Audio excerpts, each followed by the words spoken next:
ਸਤਿ ਸ਼੍ਰੀ ਅਕਾਲ ਜੀ। ਮੇਰਾ ਨਾਮ ਹਰਸਿਮਰਨਜੀਤ। ਉਮੀਦ ਕਰਦਾ ਹੈ ਸਾਰੇ ਠੀਕ-ਠਾਕ ਹੋਵੋਗੇ ਦੋਸਤੋ। ਤਾਂ ਹਰ ਵਾਰ ਦੀ ਤਰ੍ਹਾਂ ਇਸ ਵਾਰ ਵੀ ਇੱਕ ਨਵੀਂ ਚਰਚਾ, ਇੱਕ ਨਵੀਂ ਟੌਕ ਦੇ ਨਾਲ ਤੁਹਾਡੇ ਸਾਹਮਣੇ ਆਏ ਹਾਂ। ਤਾਂ ਕਈ ਦਿਨਾਂ ਤੋਂ ਦੇਖ ਰਿਹਾ ਸੀਗਾ, ਖਬਰਾਂ ਸੁਣ ਰਿਹਾ ਸੀ ਤੇ ਹਰ ਤਰੀਕੇ ਦੀ ਜਾਣੀ ਕਿ ਆਪਾਂ ਐਨਲਾਈਜ਼ ਕਰਨ ਦੀ ਕੋਸ਼ਿਸ਼ ਕਰ ਰਿਹਾ ਸੀ ਕਿਉਂਕਿ ਜਿਹੜੇ ਸਾਡੇ ਭਾਰਤ ਦੀ ਹੈ, ਤਾਂ ਜਿਹੜੀ ਸਿਆਸਤ ਇਸ ਟਾਈਮ ਬੜੇ ਸਰਗਰਮ ਦੌਰ ਦੇ ਵਿੱਚੋਂ ਗੁਜ਼ਰ ਰਹੀ ਹੈ ਕਿਉਂਕਿ ਆਉਣ ਵਾਲੇ ਸਮਾਂ ਦੇ ਵਿੱਚ ਜਿਹੜੀਆਂ ਵੋਟਾਂ ਨੇ, ਇਲੈਕਸ਼ਨ ਨੇ, ਚੋਣਾਂ ਉਹ ਹੋਣ ਜਾ ਰਹੀਆਂ ਨੇ। ਤੇ ਬਹੁਤੇ ਖਿੱਤੇ ਦੀ ਜਾਂ ਕੁਛ ਕਹਿ ਲਓ ਵੀ ਉਹਨਾਂ ਦੀ ਉਮੀਦ ਹੈ ਵੀ ਕੁਛ ਚੰਗਾ ਹੋਵੇ ਭਾਰਤ ਦੇ ਆਉਣ ਵਾਲੇ ਸਮੇਂ ਦੇ ਵਿੱਚ ਜਾਂ ਇਤਿਹਾਸ ਦੇ ਵਿੱਚ ਦੋਸਤੋ। ਤਾਂ ਅੱਜ ਦੀ ਚਰਚਾ ਦਾ ਵਿਸ਼ਾ ਮੇਰੀ ਦਾ ਰਹੂਗਾ ਵੀ ਜਿਹੜੀ ਇੱਕ ਸਿਆਸੀ ਪਾਰਟੀਆਂ ਦੇ ਵਿੱਚ ਜਾਂ ਇੱਕ ਸਿਆਸਤ ਦੇ ਵਿੱਚ ਜਾਂ ਸਿਆਸਤਦਾਨਾਂ ਦੇ ਵਿੱਚ, ਉਹਨਾਂ ਦੇ ਵਿਚਾਰਧਾਰਾ ਦੇ ਵਿੱਚ, ਉਹਨਾਂ ਦੀ ਸੋਚ ਦੇ ਵਿੱਚ, ਉਹਨਾਂ ਦੇ ਕੰਮਾਂ ਦੇ ਵਿੱਚ ਜਾਂ ਉਹਨਾਂ ਦੇ ਕਿਰਦਾਰਾਂ ਦੇ ਵਿੱਚ ਜਿੰਨੀ ਗਿਰਾਵਟ ਹੁਣ ਤੱਕ ਆ ਚੁੱਕੀ ਹੈ, ਤਾਂ ਉਹ ਇੱਕ ਬਹੁਤ ਹੀ ਸ਼ਰਮਨਾਕ ਹੱਦ ਤੱਕ ਜਿਹੜੀ ਆ ਉਹ ਪਹੁੰਚ ਚੁੱਕੀ ਆ ਦੋਸਤੋ। ਕਿਉਂਕਿ ਏਦਾਂ ਦੀਆਂ ਘਟਨਾਵਾਂ ਜਿਹੜੀਆਂ ਆਪਾਂ ਸਮੇਂ-ਸਮੇਂ ਤੇ ਆਪਾਂ ਜਿਹੜੀਆਂ ਸਮਾਜ ਦੇ ਵਿੱਚ ਹੁੰਦੀਆਂ ਉਹ ਦੇਖ ਰਹੇ ਨੇ ਕਿਉਂਕਿ ਇਹ ਪਾਰਟੀਆਂ ਪਾਵਰ ਹਾਸਲ ਕਰਨ ਲਈ, ਰਾਜ ਭਾਗ ਹਾਸਲ ਕਰਨ ਲਈ ਤੇ ਆਪਣੇ ਆਪ ਨੂੰ ਕਾਬਜ਼ਦ ਰੱਖਣ ਦੇ ਲਈ ਹਰ ਤਰੀਕੇ ਦਾ ਇੱਕ ਜਿਹੜਾ ਹੱਥਕੰਡਾ ਹੈ ਉਹ ਅੱਜ ਅਪਣਾਉਣ ਤੋਂ ਜਿਹੜੀ ਗੁਰੇਜ਼ ਨਹੀਂ ਕਰਦੀਆਂ। ਚਾਹੇ ਉਹ ਕਿਸੇ ਸਮਾਜ ਦਾ ਕਤਲੋ-ਗਾਰਤ ਹੋਵੇ, ਕਿਸੇ ਕਮਿਊਨਿਟੀ ਦੀ ਸੋਚ ਦਾ, ਉਹਨਾਂ ਦੇ ਏਰੀਏ ਦਾ, ਉਹਨਾਂ ਦੇ ਖਿੱਤੇ ਨੂੰ ਤਬਾਹ ਕਰਨਾ ਹੀ ਹੋਵੇ, ਤਾਂ ਏਦਾਂ ਦੀਆਂ ਘਟਨਾਵਾਂ ਤੁਸੀਂ ਆਮ ਹੈ ਜਿਹੜੀਆਂ ਉਹ ਭਾਰਤ ਦੇ ਵਿੱਚ ਜਾਂ ਸਿਸਟਮ ਦੇ ਵਿੱਚ ਕਿਤੇ ਵੀ ਦੁਨੀਆ ਦੇ ਵਿੱਚ ਬਹੁਤ ਕੰਟਰੀਜ਼ ਦੇ ਵਿੱਚ ਏਦਾਂ ਦਾ ਜਿਹੜਾ ਵਾਪਰਦਾ ਜਿਹੜਾ ਤੁਸੀਂ ਦੇਖ ਸਕਦੇ ਹੋਗੇ ਦੋਸਤੋ। ਤਾਂ ਏਦਾਂ ਦੀ ਚਰਚਾ ਕਿਉਂਕਿ ਮੇਰਾ ਕਈ ਦਿਨਾਂ ਤੋਂ ਇਸ ਚੀਜ਼ ਦੇ ਉੱਤੇ ਹੀ ਧਿਆਨ ਸੀਗਾ ਤੇ ਇਸ ਚੀਜ਼ ਨੂੰ ਹੀ ਮੈਂ ਘੋਖਣ ਦੀ ਕੋਸ਼ਿਸ਼ ਕਰ ਰਿਹਾ ਸੀ ਤੇ ਕੁਛ ਗੱਲਾਂ ਸੀਗੀਆਂ ਜਿਹੜੀਆਂ ਹਰ ਇੱਕ ਦੇ ਮਨ ਦੇ ਵਿੱਚ ਉੱਠਣੀਆਂ ਚਾਹੀਦੀਆਂ ਕਿਉਂਕਿ ਦੋਸਤੋ ਇੱਕ ਮੇਰਾ ਮੰਨਣਾ ਹੈ ਕਿਉਂਕਿ ਅਸੀਂ ਬਾਹਰ ਬੈਠੇ ਹਾਂ, ਇਸ ਚੀਜ਼ ਉੱਤੇ ਚਰਚਾ ਕਰਦੇ ਹਾਂ, ਤਾਂ ਸਾਡਾ ਚਰਚਾ ਕਰਨ ਦਾ ਜਾਂ ਬੋਲਣ ਦਾ ਮਕਸਦ ਸਿਰਫ਼ ਇੰਨਾ ਕੁ ਹੀ ਹੁੰਦਾ ਹੈ ਵੀ ਕੁਛ ਵਿਚਾਰ ਨੇ, ਕੁਛ ਵਿਚਾਰਧਾਰਾਵਾਂ ਨੇ, ਜਿਹੜੀਆਂ ਸਮਾਜ ਦੇ ਵਿੱਚ ਚਰਚਾ ਦੇ ਵਿੱਚ ਰਹਿਣੀਆਂ ਬੜੀਆਂ ਜ਼ਰੂਰੀਆਂ ਨੇ। ਜਦੋਂ ਕੋਈ ਟਾਕ, ਕੋਈ ਵਿਚਾਰ ਜਾਂ ਕੋਈ ਮੁੱਦਾ ਸਮਾਜ ਦੇ ਵਿੱਚ ਚਰਚਾ ਦੇ ਰੂਪ ਵਿੱਚ ਉੱਭਰਿਆ ਰਹਿੰਦਾ ਹੈ, ਤਾਂ ਉਹ ਜਿਉਂਦਾ ਰਹਿੰਦਾ ਹੈ। ਅਗਰ ਅਸੀਂ ਉਹਦੇ ਉੱਤੇ ਜਿਹੜੀ ਹੈ ਚਰਚਾ ਉਹ ਬੰਦ ਕਰ ਦਿੰਦੇ ਹਾਂ, ਤਾਂ ਉਹ ਮੁੱਦਾ ਜਿਹੜਾ ਉਹ ਮਰ ਜਾਂਦਾ ਹੈ ਜਾਂ ਉਹ ਠੰਡੇ ਵਾਸਤੇ ਵਿੱਚ ਪੈ ਜਾਂਦਾ ਹੈ ਜਾਂ ਲੋਕ ਉਸਨੂੰ ਭੁੱਲ ਜਾਂਦੇ ਆ ਦੋਸਤੋ। ਤਾਂ ਹੁਣ ਆਪਾਂ ਪਿਛੋਕੜ ਤੋਂ ਹੀ ਪੁਰਾਣੇ ਸਮੇਂ ਤੋਂ ਗੱਲ ਕਰਦੇ ਹਾਂ ਕਿਉਂਕਿ ਸਿਆਸਤਦਾਨਾਂ ਦਾ ਇੱਕ ਕਿਰਦਾਰ ਹੁੰਦਾ ਸੀ ਜਾਂ ਇੱਕ ਜਿਹਨੂੰ ਆਪਾਂ ਲੀਡਰ ਗਿਣਿਆ ਜਾਂਦਾ ਜਾਂ ਲੀਡਰ ਕਿਹਾ ਜਾਂਦਾ ਹੁੰਦਾ ਸੀਗਾ ਤੇ ਉਹਨਾਂ ਦੇ ਕੀ ਕਰਨੀ ਤੇ ਕਹਿਣੀ ਦੇ ਵਿੱਚ ਫ਼ਰਕ ਹੁੰਦਾ ਸੀ ਜਾਂ ਕਿੰਨੇ ਕੁ ਪੱਕੇ ਹੁੰਦੇ ਸੀ ਦੋਸਤੋ। ਇਸ ਚੀਜ਼ ਦੇ ਉੱਤੇ ਤੁਸੀਂ ਖੁਦ ਅਨੁਮਾਨ ਲਾ ਸਕਦੇ ਹੋ ਆਪਣੇ ਪੁਰਾਣੇ ਸਮੇਂ ਦੇ ਵਿੱਚ ਜਾ ਕੇ। ਪਰ ਕੁਝ ਕੁ ਦਹਾਕਿਆਂ ਤੋਂ ਤਾਂ ਇਹ ਚੀਜ਼ ਕੰਟੀਨਿਊ ਹੈ ਪਰ ਅੱਜ ਇਹ ਇੱਕ ਹੱਦ ਤੋਂ ਬੱਤਰ ਪੱਧਰ ਦੇ ਉੱਤੇ, ਨਿਘਾਰ ਦੇ ਉੱਤੇ ਹੈ ਜਿਹੜੀ ਉਹ ਪਹੁੰਚ ਚੁੱਕੀ ਹੈ। ਤਾਂ ਤੁਸੀਂ ਆਪਾਂ ਪਿੱਛੋਂ ਬ੍ਰਿਟਿਸ਼ ਕਾਲ ਤੋਂ ਹੀ ਜਿਹੜੇ ਬ੍ਰਿਟਿਸ਼ ਜਦੋਂ ਆਪਾਂ ਭਾਰਤ ਨੂੰ ਗੁਲਾਮ ਕਹਿੰਦੇ ਸੀ, ਆਪਣਾ 15 ਅਗਸਤ ਹੈ ਜਿਹੜਾ ਹੁਣ ਲੰਘ ਕੇ ਗਿਆ ਕੱਲ੍ਹ ਹੀ, ਤੇ ਉਹਦੇ ਉੱਤੇ ਆਪਾਂ ਗੱਲਬਾਤ ਸਾਰਿਆਂ ਨੇ ਆਜ਼ਾਦੀ ਦਿਵਸ ਮਨਾਇਆ ਤੇ ਸਾਰਿਆਂ ਨੂੰ ਭਾਰਤ ਨੂੰ ਮੁਬਾਰਕਾਂ ਕਿਉਂਕਿ ਖੁਦ ਮੁਖਤਿਆਰੀ ਮਿਲੀ ਸੀ। ਹੋਰ ਬਹੁਤ ਚੀਜ਼ਾਂ ਨੇ, ਬਹੁਤ ਹੀ ਲੋਕਾਂ ਦੇ ਮਨਾਂ ਦੇ ਖਦਸ਼ੇ ਸਵਾਲ ਨੇ ਜਿਹੜੇ ਅੱਜ ਖੜੇ ਹੋ ਰਹੇ ਨੇ ਵੀ ਆਜ਼ਾਦੀ ਕਿਵੇਂ ਦੀ, ਕਿੱਦਾਂ ਦੀ ਤੇ ਕਿਹੜੀ ਆਜ਼ਾਦੀ ਤੇ ਕਿਸ ਆਜ਼ਾਦੀ ਦੀ ਅਸੀਂ ਅੱਜ ਜਸ਼ਨ ਤੇ ਖੁਸ਼ੀ ਮਨਾਉਂਦੇ ਹਾਂ ਕਿਉਂਕਿ ਸ਼ਾਇਦ ਅਸੀਂ ਉਸ ਸਮੇਂ ਦੇ ਮੁਕਾਬਲੇ ਅੱਜ ਜ਼ਿਆਦਾ ਬੱਤਰ ਹਾਲਾਤਾਂ ਦੇ ਵਿੱਚ ਆ ਜਾਂ ਇੱਕ ਸਿਸਟਮੈਟਿਕਲੀ ਫਿਰ ਅਸੀਂ ਸੇਮ ਹਾਲਾਤਾਂ ਦੇ ਵਿੱਚ ਆ। ਤਾਂ ਦੋਸਤੋ ਉਸ ਸਮੇਂ ਦੇ ਵਿੱਚ ਆਪਾਂ ਜੇ ਗੱਲ ਕਰਦੇ ਜਾਈਏ ਤਾਂ ਬ੍ਰਿਟਿਸ਼ ਸਮੇਂ ਦੇ ਵਿੱਚ ਜਦੋਂ ਆਪਾਂ ਭਾਰਤ ਨੂੰ ਗੁਲਾਮ ਗਿਣਦੇ ਸੀ, ਉਦੋਂ ਹੀ ਆਪਣੇ ਕਿੰਨੇ ਹੀ ਜੁਝਾਰੂਆਂ ਨੇ ਆਪਣੀ ਵਿਚਾਰਧਾਰਾ ਦੇ ਉੱਤੇ ਸਟੈਂਡ ਲੈ ਕੇ, ਆਪਣੇ ਕਰਮ ਦੇ ਉੱਤੇ ਸਟੈਂਡ ਲੈ ਕੇ ਜਾਣੀ ਕਿ ਇੱਕ ਸਿਸਟਮ ਨੂੰ, ਇੱਕ ਤਾਨਾਸ਼ਾਹ ਐਡਮਿਨਿਸਟ੍ਰੇਸ਼ਨ ਨੂੰ ਚੈਲੰਜ ਕੀਤਾ ਸੀਗਾ ਤੇ ਉਹਨਾਂ ਪਾਰਟੀਆਂ ਨੇ ਇੱਕੋ ਏਜੰਡੇ ਦੇ ਉੱਤੇ ਜਾਣੀ ਕਿ ਆਜ਼ਾਦੀ ਦੇ ਏਜੰਡੇ ਦੇ ਉੱਤੇ ਇੱਕੋ ਬਹੁਤ ਲੜਾਈਆਂ ਲੜੀਆਂ, ਚਾਹੇ ਉਹ ਵੱਖਰੇ ਤਰੀਕੇ, ਵੱਖਰੇ ਢੰਗਾਂ ਦੇ ਨਾਲ ਲੜੀਆਂ ਗਈਆਂ ਹੋਣ। ਤਾਂ ਉਹਨਾਂ ਲੀਡਰਸ ਜੋ ਅੱਜ ਜਿਨ੍ਹਾਂ ਦੀ ਆਪਾਂ ਬੜੀ ਰਿਸਪੈਕਟ ਨਾਲ ਜਿਵੇਂ ਮੈਂ ਫੋਰ ਐਗਜ਼ਾਮਪਲ ਹੀ ਸੁਭਾਸ਼ ਚੰਦਰ ਬੋਸ ਹੋ ਗਏ, ਭਗਤ ਸਿੰਘ, ਸੁਖਦੇਵ, ਰਾਜਗੁਰੂ ਜਾਂ ਹੋਰ ਵੀ ਜਿੰਨੇ ਆਪਣੇ ਭਾਰਤ ਦੇ ਜਿਹੜੇ ਲੜਾਕੂ ਜਾਂ ਜਿਹੜੇ ਨੁਮਾਇੰਦੇ ਹੋਏ ਸੀਗੇ, ਉਹਨਾਂ ਨੇ ਕਿੰਨੇ ਤਸ਼ੱਦਦ ਤੇ ਤਸੀਹੇ ਝੱਲੇ ਪਰ ਉਹਨਾਂ ਨੇ ਆਪਣੀਆਂ ਵਿਚਾਰਧਾਵਾਂ ਜਿਹੜੀਆਂ ਉਦੋਂ ਨਹੀਂ ਛੱਡੀਆਂ ਤੇ ਨਾ ਹੀ ਤਿਆਗੀਆਂ। ਫਾਂਸੀਆਂ ਕੱਟੀਆਂ, ਲੰਬੀਆਂ ਜੇਲਾਂ ਕੱਟੀਆਂ ਜਾਂ ਫਿਰ ਉਸ ਸਮੇਂ ਤੁਸੀਂ ਇਹ ਕਹਿ ਲਓ ਵੀ ਜਿਹੜਿਆਂ ਨੇ ਵੀ ਇੱਕ ਸਮਾਜ ਦੇ ਨਾਲ, ਇੱਕ ਖਿੱਤੇ ਦੇ ਨਾਲ, ਆਪਣੇ ਲੋਕਾਂ ਦੇ ਨਾਲ ਉਸ ਟਾਈਮ ਜਿਹੜੇ ਗੱਦਾਰੀ ਕੀਤੀ ਸੀ ਜਾਂ ਧੋਖਾ ਕੀਤਾ ਸੀਗਾ, ਤਾਂ ਉਹਨਾਂ ਨੂੰ ਅਗਲੀਆਂ ਪੁਸ਼ਤਾਂ ਤੱਕ ਵੀ ਉਸ ਟੈਗ ਦੇ ਨਾਲ, ਗੱਦਾਰੀ ਦੇ ਟੈਗ ਦੇ ਨਾਲ, ਉਸ ਨਫ਼ਰਤ ਦੇ ਨਾਲ ਦੇਖਿਆ ਗਿਆ, ਵਾਚਿਆ ਗਿਆ। ਕਿਉਂਕਿ ਇਸ ਪੱਧਰ ਦੇ ਤੱਕ ਲੋਕ ਵੀ ਸੰਜੀਦਾ ਸੀਗੇ, ਉਸ ਚੀਜ਼ ਨੂੰ ਸਮਝਦੇ ਸੀਗੇ ਵੀ ਹਾਂ ਕੌਣ ਸਹੀ ਹੈ, ਕੌਣ ਗਲਤ ਹੈ, ਕੌਣ ਸਮਾਜ ਦੇ ਭਲੇ ਦੇ ਲਈ ਕੰਮ ਕਰ ਰਿਹਾ ਜਾਂ ਸਮਾਜ ਦੇ ਲਈ ਲੜ ਰਿਹਾ। ਕਿਉਂਕਿ ਹਰ ਇੱਕ ਪੀੜ੍ਹੀ ਦਾ ਲਾ ਲਓ, ਹਰ ਇੱਕ ਸਮੇਂ ਦੇ, ਹਰ ਇੱਕ ਦੌਰ ਦਾ ਇੱਕ ਸੁਪਨਾ ਹੁੰਦਾ ਲੋਕਾਂ ਦਾ, ਇੱਕ ਸਾਫ਼-ਸੁਥਰਾ, ਚੱਜਾ ਤੇ ਇੱਕ ਖੂਬਸੂਰਤ ਸਮਾਜ ਹੈ ਜਿਹੜਾ ਉਹ ਸਿਰਜਣ ਦਾ ਦੋਸਤੋ। ਤੇ ਉਸ ਕਰਕੇ ਹੀ ਇਹ ਸਾਰੇ ਜਿਹੜੇ ਸੰਘਰਸ਼ ਨੇ, ਜਿਹੜੀਆਂ ਕਮਿਊਨਿਟੀਜ਼ ਨੇ ਜਾਂ ਜਿਹੜੇ ਲੋਕ ਨੇ, ਉਹ ਸੰਘਰਸ਼ਾਂ ਦੇ ਰਾਹ ਦੇ ਵਿੱਚੋਂ ਲੰਘ ਕੇ ਚੱਲਦੇ ਨੇ ਤੇ ਉਸ ਤੋਂ ਬਾਅਦ ਹੀ ਇਹ ਐਗਜ਼ਾਮਪਲਾਂ ਜਿਹੜੀਆਂ ਸੈੱਟ ਹੁੰਦੀਆਂ ਨੇ। ਤੇ ਅੱਜ ਜਿਹੜੀਆਂ ਐਗਜ਼ਾਮਪਲਾਂ ਨੇ ਦੋਸਤੋ, ਕੀ ਸੈੱਟ ਹੋ ਰਹੀਆਂ ਨੇ? ਅੱਜ ਦੀ ਜਿਹੜੀ ਸਿਆਸਤ ਹੈ ਜਾਂ ਜੋ ਅੱਜ ਦੇ ਸਿਆਸਤਦਾਨ ਨੇ, ਉਹਨਾਂ ਦੇ ਕਿਰਦਾਰਾਂ ਦੇ ਵਿੱਚ, ਉਹਨਾਂ ਪਾਰਟੀਆਂ ਦੀ ਵਿਚਾਰਧਾਰਾ ਦੇ ਵਿੱਚ ਤੁਸੀਂ ਕਿੱਦਾਂ ਦਾ ਮਾਹੌਲ ਦੇਖਦੇ ਹੋ, ਜਾਂ ਪੁਰਾਣੇ ਸਮੇਂ ਤੋਂ, ਜਾਂ ਕਿੱਦਾਂ ਦਾ ਅੰਤਰ ਹੈ ਜਿਹੜਾ ਅੱਜ ਮਹਿਸੂਸ ਕਰਦੇ ਹੋ ਦੋਸਤੋ? ਇਹ ਤੁਸੀਂ ਖੁਦ ਨਾਲ ਵੀ ਇਹ ਸਵਾਲ ਕਰ ਸਕਦੇ ਹੋ, ਪਰ ਜੋ ਮੈਨੂੰ ਲੱਗਿਆ ਮੈਂ ਆਪਣੇ ਸ਼ਬਦਾਂ ਦੇ ਵਿੱਚ ਤੁਹਾਡੇ ਨਾਲ ਰੱਖਣ ਦੀ ਹੈ ਜਿਹੜੀ ਉਹ ਕੋਸ਼ਿਸ਼ ਕਰਦਾ ਦੋਸਤੋ। ਤੁਸੀਂ ਅੱਜ-ਕੱਲ੍ਹ ਦੇਖ ਲਓ ਵੀ ਅੱਜ-ਕੱਲ੍ਹ ਸਿਆਸਤ ਦੇ ਵਿੱਚ ਕਿੰਨੇ ਹੀ ਗੱਲਾਂ ਨੇ ਜਿਹੜੀਆਂ ਆਮ ਪ੍ਰਚਲਿਤ ਹੋ ਚੁੱਕੀਆਂ ਨੇ। ਜਿਵੇਂ ਇੱਕ ਛੋਟੀ ਜਿਹੀ ਗੱਲ ਮੈਂ ਤੁਹਾਨੂੰ ਦੱਸਾਂ ਵੀ ਸਿਆਸਤ ਦੇ ਵਿੱਚ ਕੋਈ ਕਿਸੇ ਦਾ ਦੁਸ਼ਮਣ ਨਹੀਂ ਹੁੰਦਾ ਜਾਂ ਕੋਈ ਕਿਸੇ ਦਾ ਦੋਸਤ ਨਹੀਂ ਹੁੰਦਾ। ਯਾਨੀ ਕਿ ਤੁਸੀਂ ਸਪਸ਼ਟ ਸ਼ਬਦਾਂ ਦੇ ਵਿੱਚ ਜੇ ਕਹਿਣਾ ਚਾਹੀਏ ਤਾਂ ਸਿਆਸਤ ਦੇ ਵਿੱਚ ਅੱਜ ਕਿਸੇ ਦਾ ਸਟੈਂਡ ਨਹੀਂ ਹੁੰਦਾ।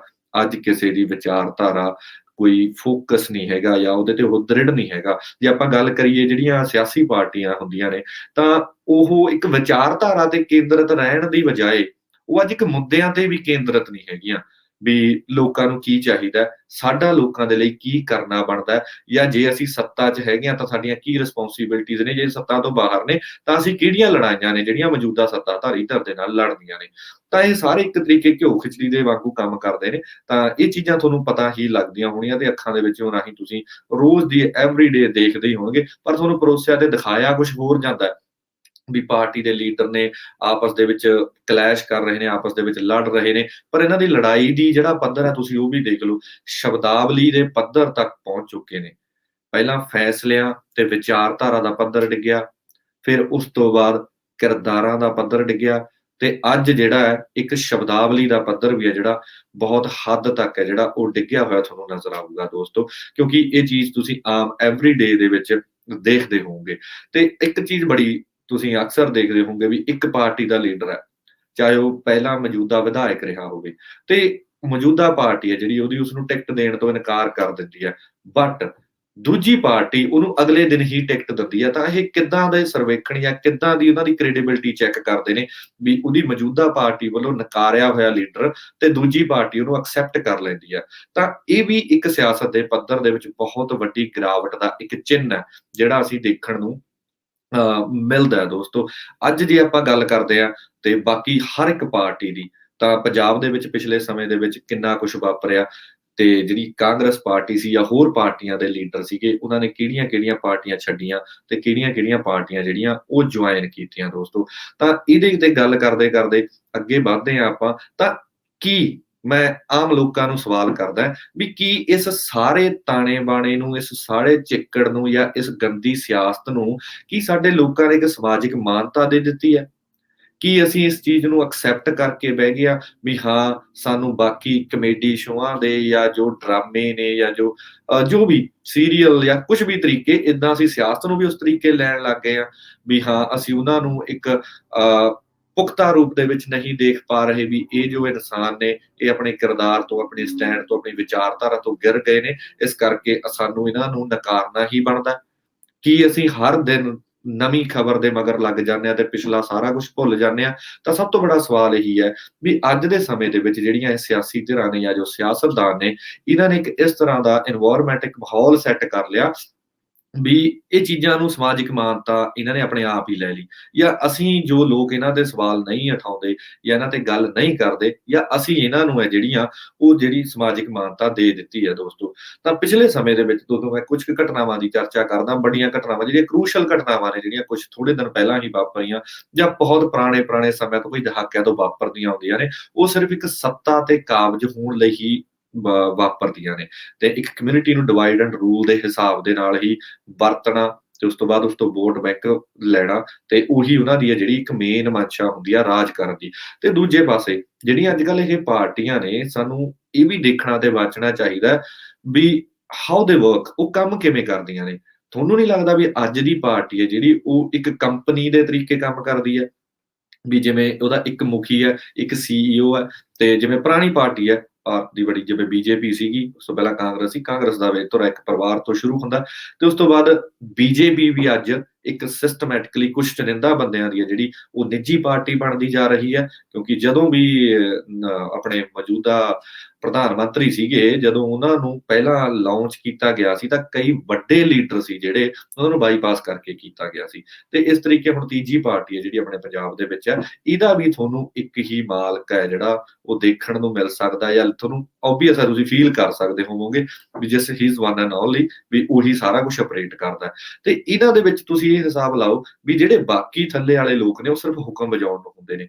ਤੁਸੀਂ ਇਹ ਸੋਚਦੇ, ਇੱਕ ਛੋਟੀ ਜਿਹੀ ਐਗਜ਼ਾਮਪਲ ਲੈ ਕੇ ਤੁਹਾਡੇ ਨਾਲ ਅੱਗੇ ਵੱਧਦਾ ਮੈਂ, ਜਿੰਨੀਆਂ ਵੀ ਪਾਰਟੀਆਂ ਨੇ ਪੰਜਾਬ ਦੀਆਂ, ਹਾਂ ਕੁਛ ਵੱਡੇ ਲੀਡਰ ਹੁੰਦੇ ਨੇ ਜਿਹੜੇ ਆਪਣੇ ਏਰੀਏ ਦੇ ਵਿੱਚ ਕਾਬਜ਼ ਹੁੰਦੇ ਨੇ, ਉਹਨਾਂ ਦੇ ਹਲਕੇ ਜਿਹੜੇ ਪੱਕੇ ਹੁੰਦੇ ਨੇ, ਤਾਂ 117 ਦੇ ਵਿੱਚ ਚਾਹੇ ਉਹ ਐਮਐਲਏ ਹਲਕੇ ਹੁਣ, ਤਾਂ ਜਿਹੜੇ ਹੁਣੇ ਰਾਜ ਸਭਾ ਦੇ ਨੁਮਾਇੰਦਗੀ ਜਿਹੜੀ ਹੋਈ ਸੀ, ਤੁਸੀਂ ਉਸਨੂੰ ਵੀ ਐਗਜ਼ਾਮਪਲ ਲੈ ਕੇ ਚੱਲ ਸਕਦੇ ਹੋ। ਤੇ ਜਿਹੜੇ ਲੋਕ ਸਭਾ ਦੇ ਜਿਹੜੀਆਂ ਆਉਣ ਵਾਲੀਆਂ ਇਲੈਕਸ਼ਨ ਨੇ ਉਹਦੇ ਵਿੱਚ ਵੀ ਤੁਸੀਂ ਦੇਖ ਲਓਗੇ ਵੀ ਜਿਹੜੇ ਇੱਕ ਖਿੱਤੇ ਦੇ, ਇੱਕ ਹਲਕੇ ਦੇ ਵਿੱਚ ਰਹਿਣ ਵਾਲੇ ਜਿਹੜੇ ਪਾਰਟੀ ਵਰਕਰ, ਕਾਰਕੂਨ, ਜਾਂ ਉਹਨਾਂ ਦੇ ਜਿਹੜੇ ਗਰਾਊਂਡ ਪੱਧਰ ਦੇ ਬਲਾਕ ਦੇ ਜਾਂ ਡਿਸਟ੍ਰਿਕਟ ਪੱਧਰ ਦੇ ਲੀਡਰ ਹੁੰਦੇ ਨੇ, ਉਹਨਾਂ ਨੂੰ ਇੱਕ ਪਾਸੇ ਕਰਕੇ ਕੋਈ ਬਾਹਰੋਂ ਕੋਈ ਵੱਡਾ ਰਈਸ ਬੰਦਾ ਜਾਂ ਅਮੀਰ ਬੰਦਾ ਜਾਂ ਕੋਈ ਬਿਜ਼ਨਸਮੈਨ ਜਾਂ ਕਿਸੇ ਤਰੀਕੇ ਦਾ ਮਸ਼ਹੂਰ ਬੰਦਾ ਜਿਹਦੀ ਫੇਸ ਵੈਲਿਊ ਹੋਵੇ, ਉਸਨੂੰ ਲਿਆ ਕੇ ਉੱਥੇ ਜਿਹੜਾ ਟਿਕਟ ਦਿੱਤੀ ਜਾਂਦੀ ਹੈ। ਇਹ ਪਾਰਟੀਆਂ ਕਰਦੀਆਂ ਨੇ। ਕਿਉਂ?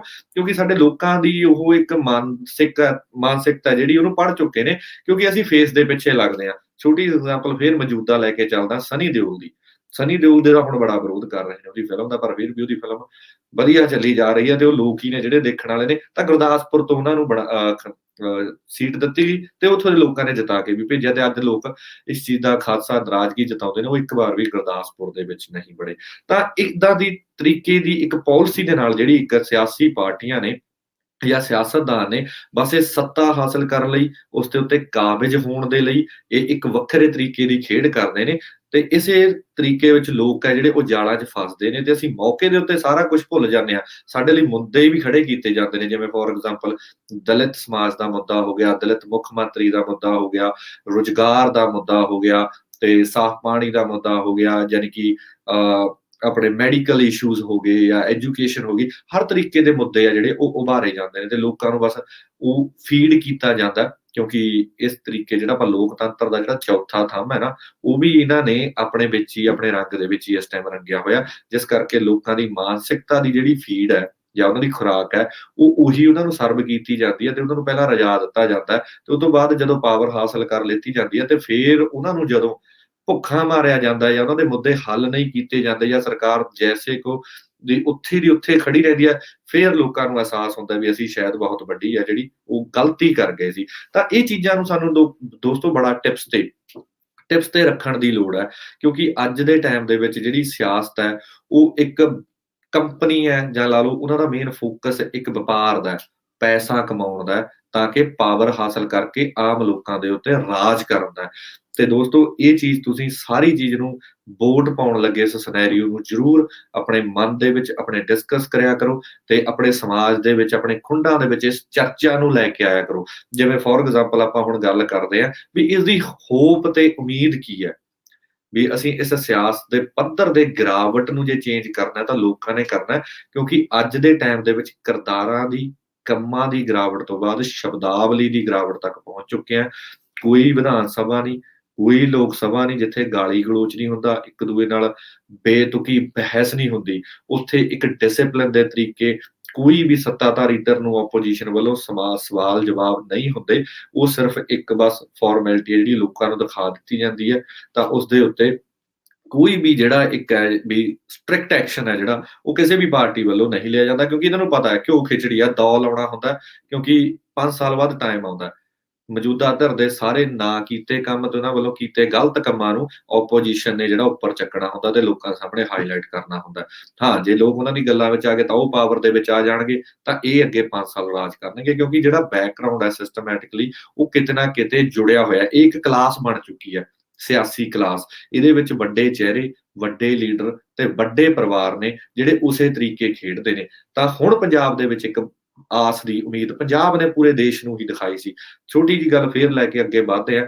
ਕਿਸਾਨੀ ਅੰਦੋਲਨ ਕੀਤਾ ਆਪਾਂ ਨੇ, ਤੇ ਜਿਹਦੇ ਇੱਕ ਫੈਡਰਲਿਜ਼ਮ ਦੇ ਸਟਰਕਚਰ ਨੂੰ ਵੀ ਉਭਾਰਿਆ ਉਸ ਟਾਈਮ ਦੇ ਵਿੱਚ, ਤੇ ਉੱਥੇ ਕਾਰਪੋਰੇਟ ਸਿਸਟਮ ਨੂੰ ਵੀ ਚੈਲੰਜ ਕੀਤਾ ਉਹਨਾਂ ਨੇ। ਤੁਸੀਂ ਇਹ ਹਿਸਾਬ ਲਾ ਲਓ ਵੀ ਉਹ ਕੋਈ ਛੋਟੀ ਗੱਲ ਨਹੀਂ ਸੀ। 1.5 ਸਾਲ ਦੇ ਸ਼ਾਂਤਮਈ ਸੰਘਰਸ਼ ਨੇ ਪੂਰੇ ਦੇਸ਼ ਦੀ ਸਿਆਸਤ ਨੂੰ ਹਿਲਾ ਕੇ ਰੱਖ ਦਿੱਤਾ ਸੀ। ਮੋਦੀ ਸਰਕਾਰ ਨੇ, ਤੁਸੀਂ ਉਹਨਾਂ ਦਾ ਢੀਠਪੁਣਾ ਦੇਖਿਓ, ਉਹਨਾਂ ਨੇ ਮਜਬੂਰ ਹੋ ਕੇ ਐਂਡ 'ਚ ਕਾਨੂੰਨ ਤਾਂ ਜਿਹੜੇ ਵਾਪਸ ਲੈ ਲਏ, ਪਰ ਉਹਨਾਂ ਨੇ ਇੱਕ ਵਾਰ ਵੀ ਕਿਸਾਨ ਲੀਡਰਾਂ ਨਾਲ, ਇੱਕ ਸਿਸਟਮ ਦੇ ਨਾਲ ਗੱਲ ਕਰਨ ਦੀ ਜਿਹੜੀ ਉਹ ਕੋਸ਼ਿਸ਼ ਨਹੀਂ ਕੀਤੀ ਗਈ। ਤੇ ਉਸ ਤੋਂ ਬਾਅਦ ਜਦੋਂ ਉਹ ਮਜਬੂਰ ਹੋ ਗਏ ਸੀ, ਉਸ ਸਿਸਟਮ ਦਾ ਜਲੂਸ ਕੱਢਿਆ ਗਿਆ, ਉਸਨੂੰ ਡਿਸਟਰੋਏ ਕੀਤਾ ਗਿਆ। ਸਾਰੀ ਸੰਘਰਸ਼ ਕਮੇਟੀ, ਸੰਯੁਕਤ ਕਿਸਾਨ ਮੋਰਚਾ ਸਾਰਾ ਸਾਈਡ ਤੇ ਲਾਤਾ। ਠੀਕ ਹੈ, ਲੀਡਰਸ਼ਿਪ ਖਤਮ ਕੀਤੀ ਉਹਨਾਂ ਨੇ। ਇੱਕ ਏਜੰਡਾ ਸੀ, ਸਾਨੂੰ ਸਮਝਣ ਦੀ ਲੋੜ ਸੀ ਉਸ ਸਮੇਂ। ਤੇ ਦੂਜੇ ਪਾਸੇ ਲੋਕਾਂ ਦੇ ਵਿੱਚ ਇੱਕ ਚਿੰਗ ਸੀ, ਲੋਕਾਂ ਦੇ ਵਿੱਚ ਇੱਕ ਜੋਸ਼ ਤੇ ਜਨੂੰਨ ਸੀਗਾ ਵੀ ਮੌਜੂਦਾ ਸਿਆਸਤ ਨੂੰ ਤੇ ਸਿਆਸਤਦਾਨਾਂ ਨੂੰ ਅਸੀਂ ਚੈਲੰਜ ਕਰਨਾ ਹੈ, ਵੀ ਤੁਸੀਂ ਮੁੱਦਿਆਂ ਤੇ ਕੇਂਦਰਿਤ ਹੋਵੋ ਤੇ ਸਾਡੇ ਸਵਾਲਾਂ ਦੇ ਜਵਾਬ ਦੇਵੋ। ਯਾਨੀ ਕਿ ਲੋਕਾਂ ਨੇ ਇੱਕ ਤਰੀਕੇ, ਜੇ ਮੈਂ ਸਪਸ਼ਟ ਕਹਿ ਸਕਾਂ, ਤਾਂ ਲੋਕਾਂ ਨੇ ਮਜਬੂਰ ਕੀਤਾ ਲੀਡਰਾਂ ਨੂੰ ਵੀ ਤੁਸੀਂ ਸਾਡੇ ਸਵਾਲਾਂ ਦੇ ਜਵਾਬ ਦਿਓ। ਤਾਂ ਉਹਦਾ ਰਿਜ਼ਲਟ ਕੀ ਨਿਕਲਿਆ? ਇੱਕ ਰਵਾਇਤੀ ਸਿਆਸਤ ਦਾ ਤੁਸੀਂ ਇਹ ਲਾ ਲਓ ਖਾਤਮਾ ਕੀਤਾ ਪੰਜਾਬ ਨੇ। ਤਾਂ ਇੱਕ ਆਮ ਘਰਾਂ ਦੇ, ਆਮ ਸਿਸਟਮ ਦੇ ਵਿੱਚੋਂ ਆਮ ਲੋਕ ਉੱਠੇ, ਤਾਂ ਉਹਨਾਂ ਦੀ ਸਰਕਾਰ ਬਣੀ। ਇਹਦੇ ਵਿੱਚ ਕੋਈ ਦੋ ਰਾਏ ਨਹੀਂ, ਆਪਾਂ ਇਸ ਚੀਜ਼ ਨਾਲ ਸਹਿਮਤ ਹਾਂ। ਪਰ ਸਾਨੂੰ ਜਦੋਂ ਲੀਡਰ ਦੀ ਚੋਣ ਕਰਨੀ ਹੁੰਦੀ ਹੈ, ਸਾਨੂੰ ਉਸ ਲੀਡਰ ਦਾ ਜਨੂੰਨ, ਜਜ਼ਬਾਤ ਤੇ ਉਸ ਲੀਡਰ ਦਾ ਸਮਾਜ ਪ੍ਰਤੀ ਕੀ ਮਾਨਸਿਕ ਸੋਚ ਹੈ, ਕੀ ਵਿਚਾਰ ਨੇ, ਇਹ ਜ਼ਰੂਰ ਦੇਖਣੇ ਹੁੰਦੇ ਨੇ। ਤਾਂ ਇਸ ਕਰਕੇ ਮੈਂ ਤੁਹਾਨੂੰ ਇਹ ਕਹਿਣਾ, ਪੰਜਾਬ ਨੇ ਬਦਲ ਤਾਂ ਲਿਆਂਦਾ, ਅਸੀਂ ਦੇਸ਼ ਨੂੰ ਇੱਕ ਚਿਣਗ ਦਿਖਾ ਕੇ ਇੱਕ ਸੋਚ ਜ਼ਰੂਰ ਦਿੱਤੀ, ਪਰ ਅਸੀਂ ਸ਼ਾਇਦ ਉੱਥੇ ਹੀ ਮਾਰ ਖਾ ਗਏ। ਜਿਹੜੀ ਸਾਡੀ ਚੋਣ ਸੀਗੀ ਉਹ ਗਲਤ ਸੀ। ਸਾਡੇ ਜਿਹੜੇ ਲੀਡਰ ਸੀਗੇ, ਉਹ ਜਾਣੀ ਕਿ ਮੈਂ ਉਹਨਾਂ ਨੂੰ ਕੋਈ ਬਹੁਤਾ ਹੋਰ ਸ਼ਬਦ ਨਹੀਂ ਵਰਤਣਾ ਚਾਹੁੰਦਾ, ਪਰ ਉਹਨਾਂ ਨੂੰ ਮੈਂ ਇੱਕ ਡੰਮੀ ਲੀਡਰ ਜ਼ਰੂਰ ਕਹਿ ਸਕੂੰਗਾ, ਜਿਨ੍ਹਾਂ ਦੀ ਕੋਈ ਆਪਣੀ ਵਿਚਾਰਧਾਰਾ ਨਹੀਂ, ਆਪਣਾ ਉਹਨਾਂ ਵਿੱਚ ਜੋਸ਼, ਜਨੂੰਨ, ਜਜ਼ਬਾ ਨਹੀਂ। ਬਸ ਉਹਨਾਂ ਨੇ ਇੱਕ ਪਾਰਟੀ ਦੇ ਹੁਕਮਾਂ ਦੇ ਆਧਾਰਿਤ ਤੇ ਉੱਥੇ ਹੀ ਕੇਂਦਰੀ ਹੋ ਕੇ ਚੋਣ ਵੀ ਉਦੋਂ ਹੀ ਕਰਨੀ ਹੈ ਤੇ ਚਾਂ ਵੀ ਉਦੋਂ ਹੀ ਕਰਨੀ ਹੈ। ਉਹਨਾਂ ਦਾ ਕੋਈ ਆਪਣਾ ਨਿੱਜੀ ਕੋਈ ਵੀ, ਜਾਣੀ ਕਿ ਤੁਸੀਂ ਇਹ ਲਾ ਲਓ ਵੀ ਸੋਚ ਨਹੀਂ ਉਹਨਾਂ ਦੀ ਸਮਾਜ ਪ੍ਰਤੀ, ਯਾਨੀ ਕਿ ਉਹਨਾਂ ਦੇ ਅੰਦਰ ਕੋਈ ਚਿਣਗ ਨਹੀਂ ਵੀ ਸਮਾਜ ਦੇ ਲਈ ਕੀ ਕਰਨਾ ਹੈ। ਤਾਂ ਇੱਥੋਂ ਅਸੀਂ ਇਸ ਵਾਰ ਜ਼ਰੂਰ ਮਾਰ ਖਾ ਗਏ ਹਾਂ, ਕਿਉਂਕਿ ਜਿਹੜਾ ਲੀਡਰ ਹੁੰਦਾ ਹੈ ਉਹ ਸਮਾਜ ਨੂੰ ਸਮਰਪਿਤ ਹੋਣਾ ਚਾਹੀਦਾ ਹੁੰਦਾ ਹੈ, ਜਦ ਕਿ ਖਾਸ ਕਰਕੇ ਜਿਹੜਾ ਇੱਕ ਸਿਆਸੀ ਲੀਡਰ ਹੁੰਦਾ ਉਹਨੂੰ।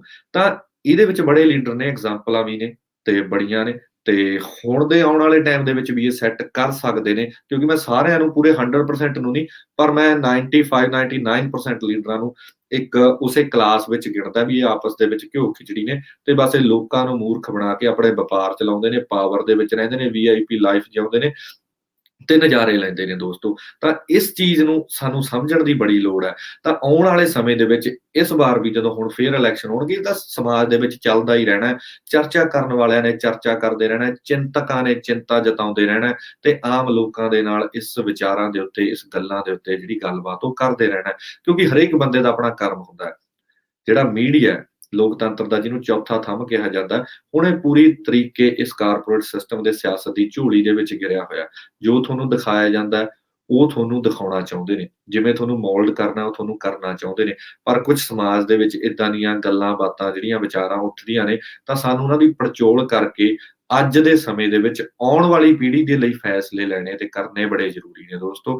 ਤਾਂ ਇੱਥੇ ਮੈਂ ਬਹੁਤੀਆਂ ਗੱਲਾਂ ਨਹੀਂ ਕਰਨੀਆਂ ਚਾਹੁੰਦਾ ਸੀਗਾ, ਕਿਉਂਕਿ ਗੱਲਾਂ ਬੜੀਆਂ ਨੇ, ਤੁਸੀਂ ਸਾਰੇ ਨਿਊਜ਼ਾਂ ਦੇ ਵਿੱਚ ਸੁਣਦੇ ਹੋ। ਬਸ ਮੇਰਾ ਪੱਖ ਸੀਗਾ ਇੱਕ, ਵੀ ਇਸ ਥੌਟ ਨੂੰ ਤੁਹਾਡੇ ਤੱਕ ਜ਼ਰੂਰ ਪਹੁੰਚਦਾ ਕੀਤਾ ਜਾਵੇ, ਵੀ ਜਿਹੜੀ ਇੱਕ ਸਿਆਸੀ ਪਾਰਟੀਆਂ ਤੇ ਸਿਆਸਤਦਾਨਾਂ ਦੇ ਵਿੱਚ ਜਿਹੜੀ ਗਿਰਾਵਟ ਆਈ ਹੈ, ਉਹਨੂੰ ਮੱਦੇਨਜ਼ਰ ਰੱਖਦੇ ਹੋਏ ਅਸੀਂ ਆਉਣ ਵਾਲੇ ਸਮੇਂ ਦੇ ਵਿੱਚ ਜਿਹੜੇ ਆਪਣੇ ਲੀਡਰ ਨੇ ਉਹ ਚੁਣਨੇ ਨੇ, ਜਾਂ ਲੀਡਰ ਨੇ ਜਿਹੜੇ ਖੜੇ ਕਰਨੇ ਨੇ, ਪੈਦਾ ਕਰਨੇ ਨੇ। ਜੇ ਹੁਣ ਭੀੜ ਦੇ ਵਿੱਚੋਂ ਉੱਠ ਕੇ 92 ਵਿਧਾਇਕ ਬਣ ਸਕਦੇ ਨੇ, ਤਾਂ ਕੀ ਜਿਹੜੇ ਜੋਸ਼, ਜਨੂੰਨ, ਜਜ਼ਬੇ ਦੇ ਨਾਲ ਸਮਾਜ ਦੇ ਵਿੱਚ ਵਿਚਰਦੇ ਨੇ, ਜਾਂ ਲੋਕਾਂ ਦੇ ਹੱਕਾਂ ਦੇ ਵਿੱਚ, ਜਿਵੇਂ ਫੋਰ ਐਗਜ਼ਾਮਪਲ ਹੁਣ ਕੋਈ ਸੰਘਰਸ਼ ਕਮੇਟੀਆਂ ਨੇ, ਕਿਸੇ ਦੇ ਵੀ ਹੱਕ ਦੇ ਵਿੱਚ ਜਾ ਕੇ ਉਹ ਖੜ ਜਾਂਦੀਆਂ ਨੇ ਉੱਥੇ, ਤਾਂ ਉਹਨਾਂ ਦੇ ਵਿੱਚ ਲੜਨ ਦੀ ਤਾਕਤ ਹੈ।